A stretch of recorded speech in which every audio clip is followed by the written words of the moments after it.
The Museum of the Bible seemed a perfect venue to sit down with Mike Pence in his new bestseller, So Help Me God. The former vice president puts his faith as the cornerstone of his life's journey. The Bible says, you know, remember the rock from which you were hewn. And in writing this book, I really tried to take people back to where it all began for me. And then my journey, of course, coming to my personal decision to put my faith in Jesus Christ. And he's relied on his faith ever since, through both pain and early political losses and uncertainty, such as waiting on the Lord after infertility issues in his marriage. That's why the Pences have kept a specific Bible passage above the mantle in each home they've lived. For us, that verse, Jeremiah 29:11, became a lodestar because it was a place that we could ground in the faith that while our plans had been different early on, and we'd run into some bumps in the road and disappointments that, as the Bible says, God tells us, I know the plans I have for you, plans to prosper you and not to harm you, give you a hope and a future.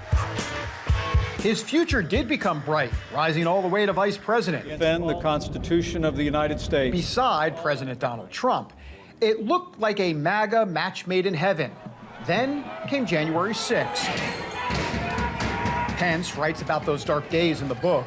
He details how, despite calls for him to step in and send electors back to the states, he knew he could never do that. From very early on, when this theory of my role began to emerge, as a student of the American founding, it just made no sense to me whatsoever. There's no provision in the Constitution, and there's no provision in the Electoral Count Act for returning votes to states. It was never contemplated. He does believe, however, that the January 6th committee failed in thoroughly investigating the events of that day. For example, what about reports of FBI informants being in the crowd that day? Do you think they had any part of an incitement on that day? Do you think it should be investigated? Well, I think the fact that the January 6th committee was entirely appointed by the Democrat Speaker of the House, right, was a missed opportunity for the country. I thought the opportunity here to really look at what occurred that day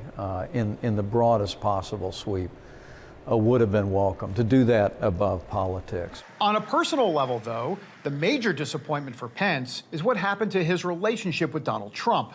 The former president's demands for Pence to act that day made him a target.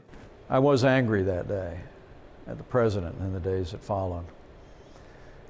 But as a Christian, forgiveness is not optional. I prayed for the grace to forgive the president. And I sensed he was deeply remorseful about what had happened on January 6th in the weeks that followed. But David, candidly, when the president returned to the same rhetoric he was using in the days leading up to that tragic day, I thought it was best that we just go our separate ways, and we have. That separation falls across political lines as well. Pence says it's time for a change. Is this Donald Trump's party, or do you believe that is an outstanding question at this point? What's your view on that? Because Donald Trump sees it as his party. Well, I think the Republican Party belongs to Republican voters. Is he the leader? Is he the leader of this party right now? I think the former president is a leader in the party. A leader, okay. An important voice in the party.